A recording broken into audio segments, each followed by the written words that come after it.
September 26th, 2024, at high school, and then drive to the assisted living facility where my dad lives on a memory care unit.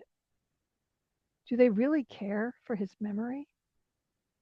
I turn at the wrong place and find myself yelling at Siri to get directions to the Salisbury facility and not the Raleigh one that it wanted to send me to.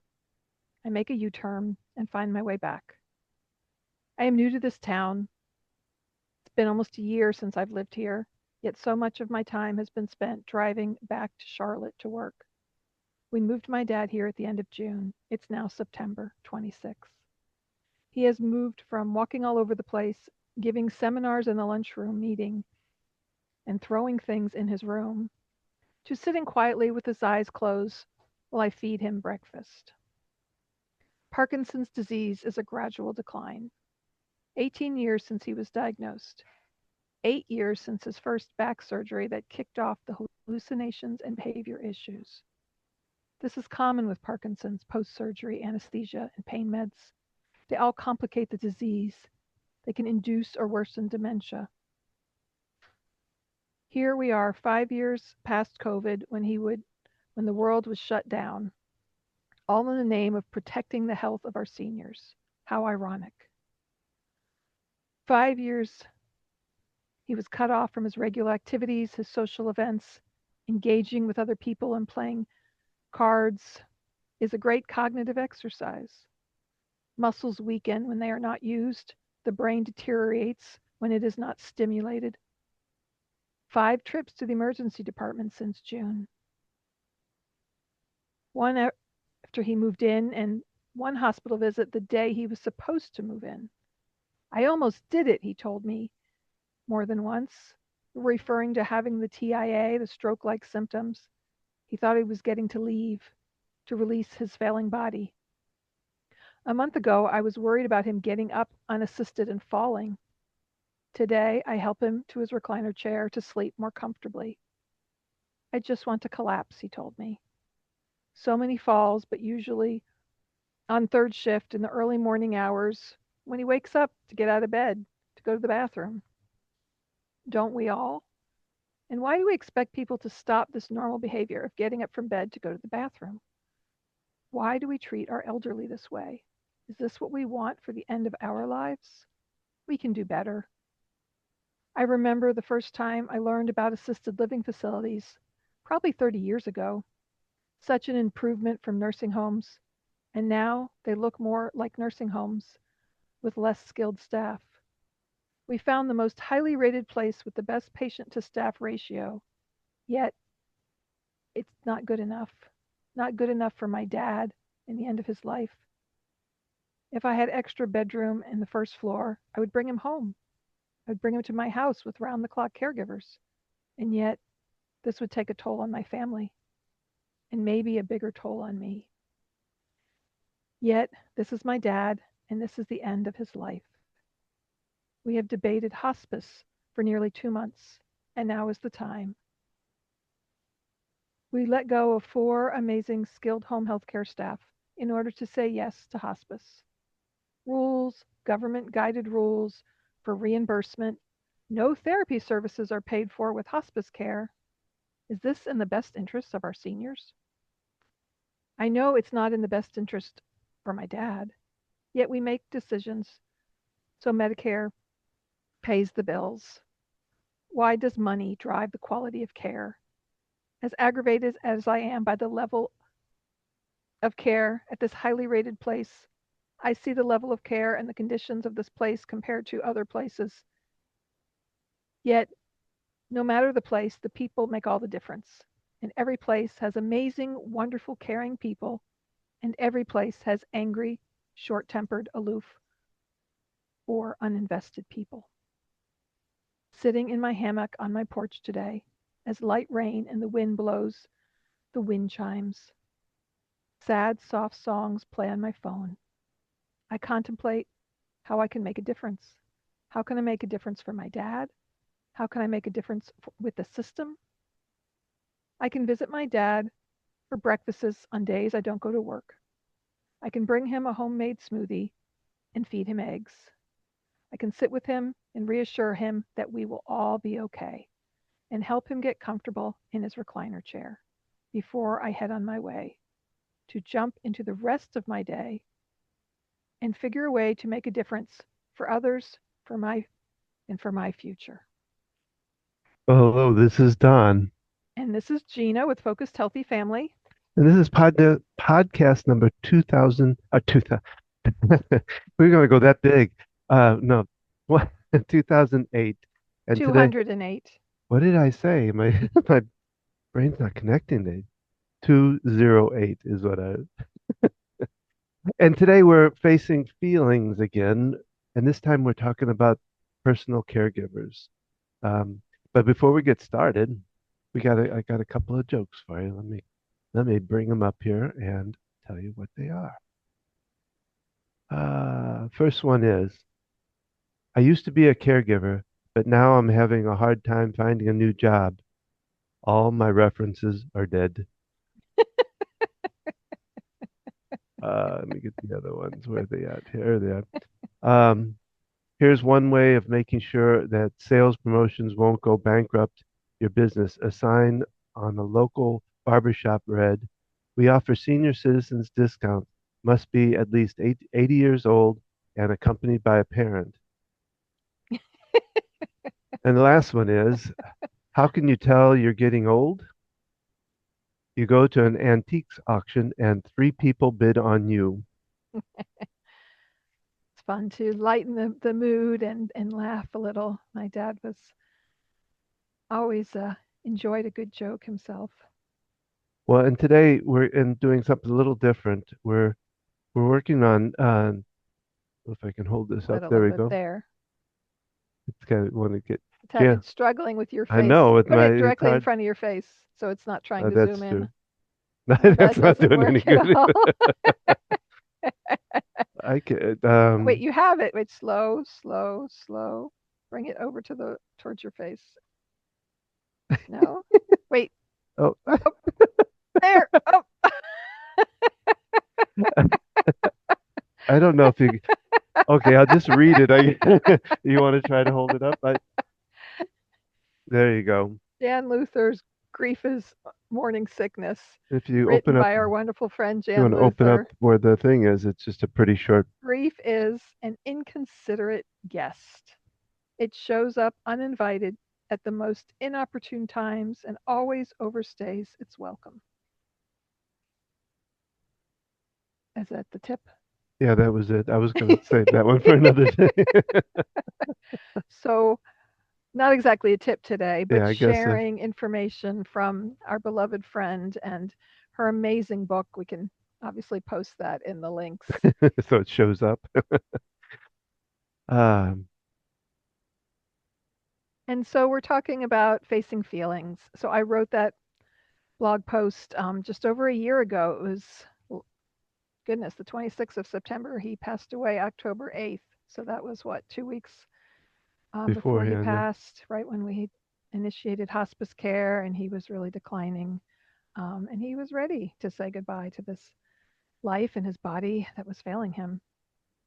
And so looking at the toll caregiving takes on us personally, those caring for our loved ones, those, the family members, the spouse, adult children, other relatives, whoever is involved, whether very directly involved in the care or assisting in some way, and the feelings that we go through during that experience. Do you want to read what's, I didn't, you have the book, otherwise I can get the different lists that I came up with that shows the different, Yes, we've been talking about facing feelings. We've been talking last podcast, we discussed the feelings of the aging loved one. We're looking at personal caregivers. The other areas we're going to explore are professional caregivers, the adult children of aging parents, children and grandchildren, as far as younger family members. So, kind of covering this topic with all these different areas. well, and And we've talked about before, when you have, whether it's, we've had different kinds of kind of diseases that people have done, that certain people deal with. And when one person deals with it, the whole family does. Well, this is the same kind of principle in that, when you have an aging loved one, really everybody in the family can be involved in it and work on helping to support it. Sure, and we wanted to really dive into the feeling aspect of this, and what are our, like for example, us. I assisted caring for my dad. We dealt with moving him and then moving my mom, and me visiting him, Don, you going there, as Mm. well as juggling our work. And we have a teenager at home. We also have another older daughter who lives at home, and their feelings and their experiences with it, and um, it really, like, for me, it tugged on my heartstrings. I seeing my dad suffer, wanting him to be as comfortable as possible, um, and knowing that the end was coming, and my own personal feelings about not being able to go visit my dad and not having him there. So it's a lot to face. Um, you know, this article you found on talks about emotional challenges including chronic stress and overwhelm, right? The chronic stress of caring for someone, how it builds on it, and are you taking care of yourself? And then when you're not getting the sleep, the nutrition that you need, your own exercise and well-being, just adds to that. The guilt you might feel for what you're not doing. I want to talk about anticipatory grief. Um, Anger and resentment you might have, loneliness and isolation, kind of a loss of self as far as your identity shifts. Think about when you have a newborn baby and everything you're doing is related to the child, or if you have a child with special needs. And then just burnout and exhaustion. Well, and you've had a recent experience that my dad passed when I was 17, and I think about the regrets that I have. I think, and that's probably part of what the guilt part that they're talking about. But I had a lot of different regrets because I didn't have the time to talk with him. I don't know. You had some time to be able to talk with your dad. Do you feel some regrets, or do you feel anything? Um, like saying that, it doesn't pop into my head particularly about regrets. I mean, I wish I had been able to bring him to see our new house. He was Yeah. very involved when we purchased our last house and helping us with it, and just would have enjoyed him seeing, this is where I am now. But We kind of came that close to it, but we did a video, didn't we? I'm sure we did. It's probably a little bit harder for him to take Yeah, that yeah. information in via video. But for me, I was so happy that we moved him up here, and I had what, 3, 4 months with him where I could visit him almost every day. I mean, he was just a couple miles away, and getting to spend that extra time with him. We had gatherings with my sister, my brother, other family members, my kids, all of us going there. I remember my parents celebrated their 59th wedding anniversary, August of 2024. And our youngest daughter and me, we got picked up pizza and we brought it over to the assisted living. And they let us use a little conference room that had, like, I don't know, there was papers and stuff on the table, and we cleared out a little corner. Were you with us, Don? I'm not sure. You might Yeah, I have. think so. I think we did. And we enjoyed pizza to celebrate my parents' anniversary. My dad, we had him in the conference room with us, and it was a simple little gathering, but honoring their anniversary. And so we had those different kind of moments to spend. Yet, it was hard to see my dad being in a facility. I know Mm.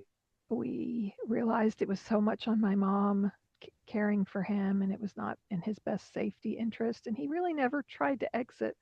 As much as he No, tried to escape and run away at other places, I knew he didn't like the stress he was putting on my mom. And so Yeah, he He was felt, kind of resolved. yeah, I was gonna say, I think by the time he got there, he was, like I say, he was starting to get to that place of kind of resolving that this was kind of the last part of his life, or the ending of his life. So, um, yeah, I'm curious what feelings came up for you, Don. I know you got to spend quite a bit of time with my dad, just having lost your dad at such a very young age. And, did it spark feelings when you were with him as far as thinking about, if you had gotten to have a longer time with your father and you never really got to see him age? He was 56 when he passed. yeah, yeah. Yeah, with your dad, I mean, I felt the, more and more as we went through it, it felt like he was kind of my dad, and I don't know. I, I I tried to do as much as I can to cheer him, to make him laugh, Hmm. because even when he wasn't expressing much, he'd get a little smirk on his face. You could tell that he had a little bit of laugh, still in him. So He appreciated your humor for yeah, sure. I'm just curious, though, personally, your own feelings and dealing with it and being there with him. And I know, it's different for different family members. You know, I know my brother and sister had different experiences than me. For me, I've worked in geriatric care for so long that I felt comfortable at the facility just because that was kind of like my usual place. And yet at the same time, it was very different having my father there. yeah. I'd get him up walking and be like, okay, Dad, I'm your therapist now. And other times we'd just be sitting and enjoying some music together. Um, I don't know. It's hard to, you asked about feelings, and that's always a tough place sometimes for me to go to. I felt I don't know. I was trying to do my best to make him comfortable, make him happy where he's at, and that kind of satisfied me. I had one of the nurses came in at one time, and I'm trying to remember. I think I'd gotten him from the chair to his thing, and I was putting his legs up on, and she looked at me and she said, "Wow, you are very caring for your." And I said, "Well, he can't do this himself, and I want him to feel comfortable, and we're not typically used to seeing that in a son in law. yeah, And, I know, I think at the time we talked about how when they see a man jumping in as caregiving, how, wow, we compliment and uh, praise that. And yet women do it all the time. yeah, yeah, But I mean, I know they pointed out how involved the whole family was yeah. and how um, there were a lot of sad feelings there. There were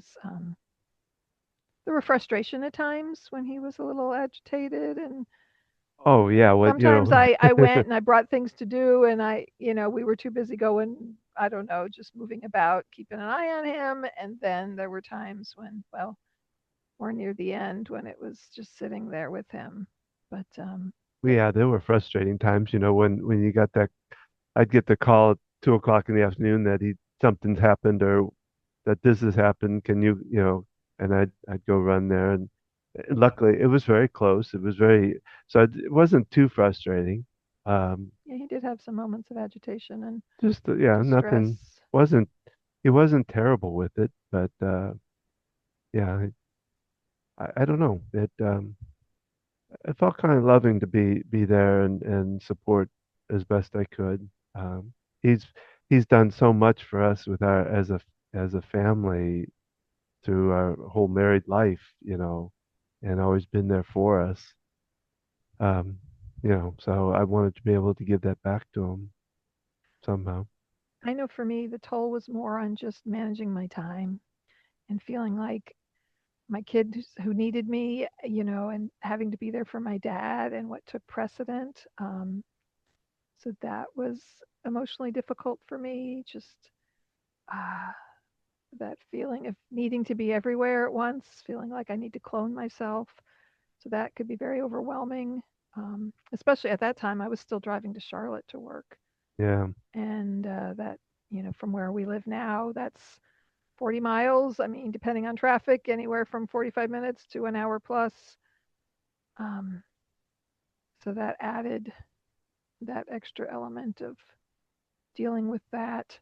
Um, to some, fatigue and just worry over or the kids, getting what they needed. It makes me I didn't really think about this now, and actually just kind of coming to my mind now, but we're only a year away from your dad's death, and you're handling unbelievable the way you're handling it. And I remember with my dad, it took me a long time to really get past it without stopping and crying every every time I don't know. I used to go sit on his grave and just sit there and talk to him and stuff, and so I just have to say you handle it very well. I hope I can be there for you somehow.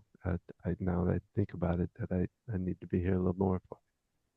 Well, and you were. I remember the night he passed. I the family all had different cars and headed out from. He was at the facility, and I sat in my car. I just couldn't leave the building until the I don't know, was it an ambulance, whoever that came to pick him up, the funeral home, until they left with him and his body. Um, and just that overwhelm after that, and coming back to the house, and I had you step outside with me, and I just broke down then and just had that moment of just loss.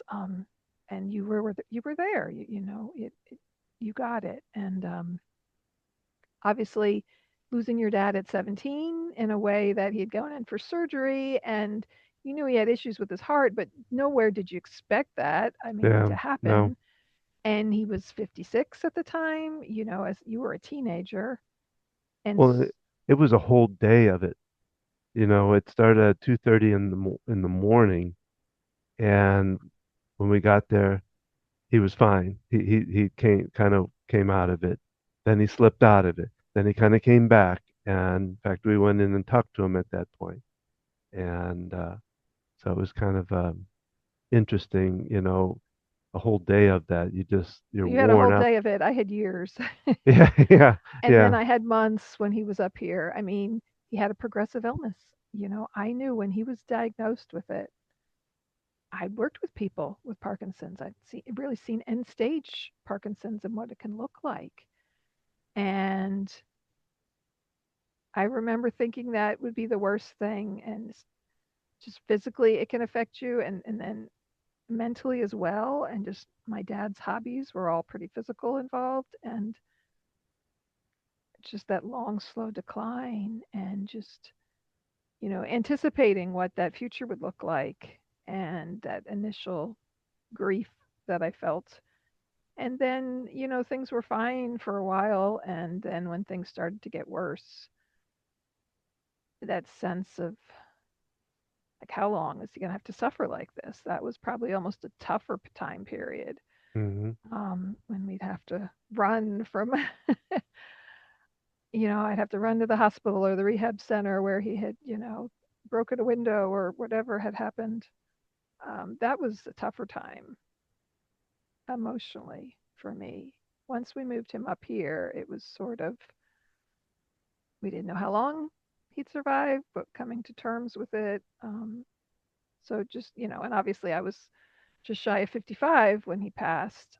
So a very different place in my life. Um, and, then looking at like my mom, she was the spouse, she was the main caregiver, and taking care of him at home and taking him to the daycare center, and all the things that she did to care for him for so long. And, the toll it took on her, and then feeling like, we needed to look out for her. And so there's kind of a multi-level of caregiving, and just the effect on different people, on us helping her and helping him, and coming to terms with feelings, being able to. I know with my dad, he was so paranoid if we talked with him, even if we were in a different room than him.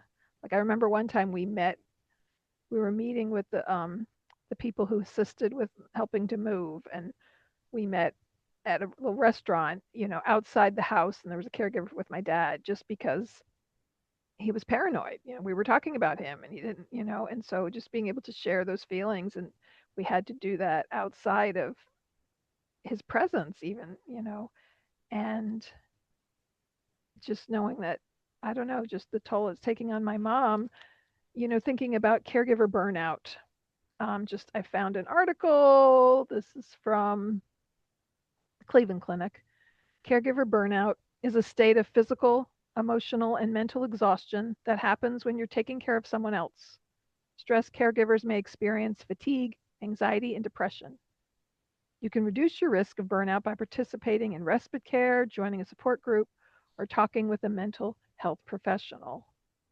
And it just talks about, who's a caregiver. Caregivers, any person who provides physical or psychological care to someone else. Caregivers help others who aren't able to fully help themselves in some way due to declining health, illness, injury, or underlying medical condition. And they talk about someone with cancer, chronic illness, mental health conditions, Alzheimer's, dementia, multiple sclerosis, Parkinson's, a stroke, traumatic brain injuries, just to name a few. And if you're involved in helping someone with their daily routine, from getting dressed, taking a shower, preparing meals, assisting with homework, medication management, managing finances, transportation, monitoring someone's health, even if your loved one lives on their own, just having to be in touch with them and paying attention to what's happening, and advocating and communicating their needs. Sometimes it's just a matter of being there at the doctor's appointments with them. So, thinking about that, people don't always consider themselves a caregiver if they're just a family member. And, well, my Hmm. mom doesn't live with me. She's at this independent living facility or whatever, and I just support her and I go over once a week and fill up her pill case or whatever. Um, you're still providing assistance in some way. Whether you're managing things financially or you're meeting her at doctor's appointments or taking her to them. Um, it's still, it's something you're responsible for. It's something that you take on as a responsibility, and it's family. So it's it's not like choosing a job. Excuse me. Well, you talk a lot about the anticipatory grief, I think it Yeah, is. that was Yeah. a whole nother article I had pulled out. Um, but yeah, just and I mentioned that briefly. Excuse me. When I knew, my dad was diagnosed and what that looks like at the end. So anticipatory grief can look like, knowing someone is dying, um, or even it doesn't have to be dying. It's just a decline in health, a change. Well, it's got so much unknown in it, because you never, I've seen people that get sick and within weeks they're gone, and then some that drag, that drag on for like, well, your dad dragged on for what, 17 or 18 years, Well, but I mean, initially it was dragged on. I mean, he had Yeah, good that's quality of not, I shouldn't life. say, yeah, that's not the Probably, best way to put it. yeah. But But just knowing what could be coming, I remember yeah, him even talking about, I'm going to become a vegetable eventually. And this is probably 5 years ago or so. And just him, just imagine what he felt yeah, anticipatory wise, and just knowing the effects on his body that this, excuse me, illness was having. I need to, let's all drink. We experience grief typically as a typically as a reaction to loss, but it can crop up before a life transition because it can be, in preparation for moving or a job change or Yeah, that's true. other a divorce, children leaving home, other changes in our life. Well, we don't think about grief when it comes to moving or job change. At least it hasn't been. I think more and more we're getting more used to the idea that grief can happen for a lot of different changes in life because it's no matter what, even when somebody's dying, it's the life still changes. Your the the personal lives of the people around this person, but also the person themselves. So yeah, the, that's something I've played with a lot with different clients is, dealing with grief and how well, and then taking the grief and going too much in society, I think, tries to cut that grief short. That says after 2, 3 months you should be good to Well, go, yeah, kind of get thing. your grieving done and then get Get it back to your done, life. get back to life, and that you've changed your life, and that's that's got to be a process too. So, So, what can we do, Don, to deal with this? Looking at grieving as caregivers and the stress in our feelings and emotions. How can we best take care of ourselves? well, in Jan's book, there's the I think the whole second half is about using the tapping to slowly work through the issues of grief. So, and like I said, I've worked with patients myself that have dealt with grief, and it's really in that kind of when we're doing that, we're really just letting them express what's going on and letting them get out what needs to come out. It really is not so much on me except to facilitate and let it know that it's okay and Being let an them, active listener. yeah. So, whether it's having a really good friend you can confide in, having a professional, a therapist, or other counselor, using tools like EFT or other modalities that help you manage your own stress, trying to find a way to get a little exercise in. Listen to Rita Gardner's self care tips for, whether you just spend 15 minutes marching in place, listening to some music or watching something on TV, just pump up your energy level. I always used to recommend stepping outside, even if it's for 30 seconds, to just breathe in the air and just notice things outside. And letting it out too. I think a lot of times just letting whatever feelings are going on. Don't be afraid to you know, let the nose run, let yourself cry because it's a good relief just by itself. So yeah, and finding what, where do you feel safe doing that? What, do you want to just be alone in your room and kind of letting your loved ones know, kind of having a, especially if you're dealing with an anticipatory situation and or wherever you're at in the process, but saying, hey, if I say, hey, I need some time, that means just leave me alone, maybe check on me in an hour or, whatever it is that you need. And, so you have to identify what those needs are. And so writing it out can be a great way to kind of process and kind of, you know, just write down your feelings and kind of it helps you to kind of pull it all together and figure out what benefits you the most, how you can support your own self, right? Because we can't do any good caring for others if we are not caring for ourselves. We got to put our own oxygen mask on. And this goes in hand too with dealing with our feelings and caring for someone and dealing with issues with grief. Um, so, we have to allow those feelings, right? We have to allow our feelings that we're experiencing and saying, having an opportunity, whether you take a day off from work and you just say, nobody bother me, whether it's people you're going on an event and you say, you know what, I'm going to stay home. You guys go, I need alone. Yeah, yeah. Finding that, whatever it is, or maybe you really need to be around people, you need to get out, do something totally different. Um, Well, I talk about, and this has a little bit to do with this, is that I call it the sticky notes scenario. So if you think about when you want to change something in your life, you write a sticky note. And maybe you put it on the refrigerator or in the bathroom or something. And I think the more you're able to see that, it slowly fades. And I think the same thing with grief, that it not it fades, but that it morphs into a different place. It goes from grief and some pain to it to grief and sadness. And it's after so much time of looking at that sticky note, it fades too. You don't see it as often or pay attention to it. I don't know if that fitted or not, but I just thought about that. yeah, I mean, there's so many components to this. There's so much that we could talk about and discuss. We're looking to set up some interviews with people to kind of delve into different aspects of this. But looking at our feelings is not something we always do very well. Like for me, writing about it has really helped. And when I started that blog, it felt good to hit publish and just know someone else might read it, even if one person reads it and goes, "Wow, that helps me feel supported."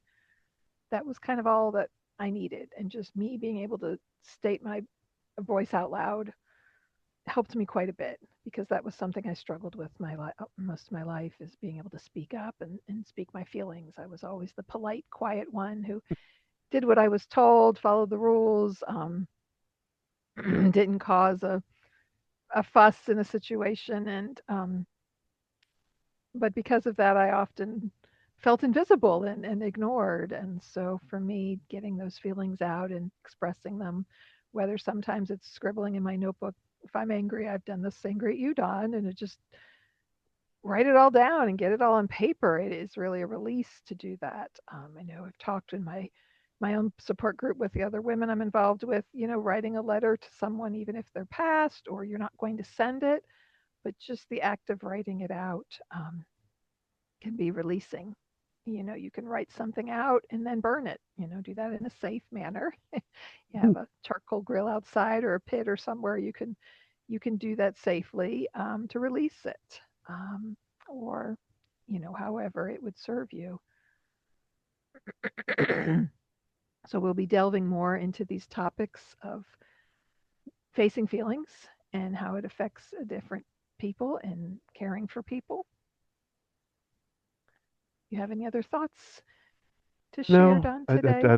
no, not today. I think So thank you for joining us in this episode of our podcast with Focused Healthy Family. We hope today's conversation was helpful and gave you something to think about and reflect on. We'd love to hear from you. Please take a moment to leave us a comment, like, subscribe, share your thoughts, and share this podcast with someone who you feel it might be helpful. If you're finding it difficult to stay calm during your day, or if panic and overwhelm are becoming more frequent for you, we invite you to explore Don's EFT Discovery Series. EFT is described as weird. After a few sessions, people's reactions shift from wait, tapping is what to wow, look what EFT and tapping has done for me. And check out his information on EFT and tapping and how that could support you. And if you're navigating the challenges of caring for an aging loved one, be sure to visit our senior care page on our website for support, resources, and guidance. And obviously, check out prior podcasts. We've done quite a range of podcasts in the couple years we've done this, from different aspects of caring for children to caring for aging loved ones and supporting our own self-care. You can find wellness tips, caregiver insights, and more helpful tools at focusedhealthyfamily.com. You can connect with us on social media, Facebook, Focused Healthy Family, on Instagram, Focused Healthy Family 1, and YouTube at Focused Healthy Family. So you can watch these podcasts as well as listen to them anywhere you listen to podcasts. Join us every Thursday for a new episode of the Focused Healthy Family podcast at focusedhealthyfamilypodcast.com, or listen on your favorite platform again, or on YouTube. And remember, how you speak to your children and your loved ones today shapes their future and yours.